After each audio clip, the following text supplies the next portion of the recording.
Doctor లీరా vans తన శ్వాసను సర్దుకుంటూ కెప్లర్ 92b ఉపరితలంపై అడుగుపెట్టింది.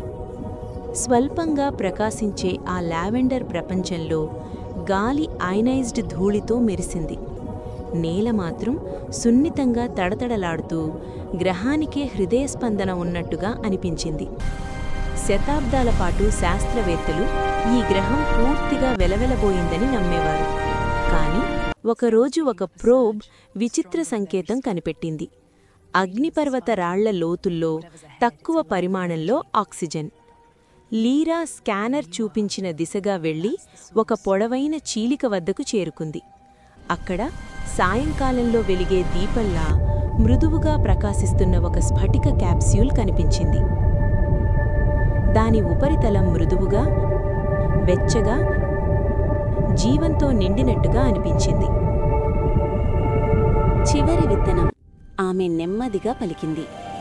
ఆమె సూట్లోని సెన్సార్లు ధృవీకరించాయి. ఇది నిద్రావస్థలో ఉన్న ఒక జీవి, ఇప్పటివరకు నమోదు చేయబడని విధమైనది. దీనిలోని అణు నిర్మాణం తీవ్ర వికిరణాన్ని తట్టుకునే జీవ పద్ధతులతో నిండి ఉంది.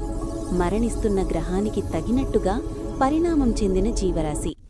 లీరా చేతిని చాపగానే క్యాప్సూల్ మెరిపింది. విత్తనం ఆమె ఉనికికి స్పందించి సూక్ష్మ రోమాల్లాంటి నిర్మాణాలను విప్పింది.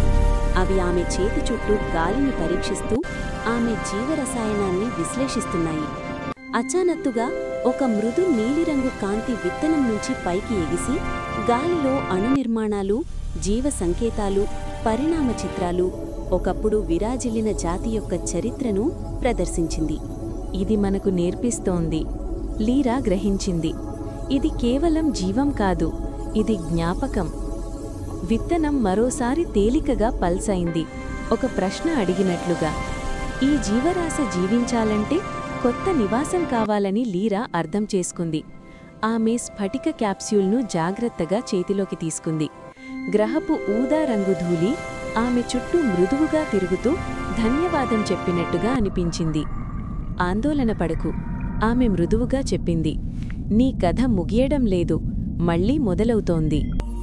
అలా డాక్టర్ వ్యాన్స్ కెప్లర్ 92b యొక్క చివరి విత్తనాన్ని తీసుకెళ్లిన తొలి మనిషిగా మారింది. మరిచిపోయిన ప్రపంచం నుండి వచ్చిన జీవం నక్షత్రాల మధ్య మళ్లీ వికసించేందుకు సిద్ధంగా.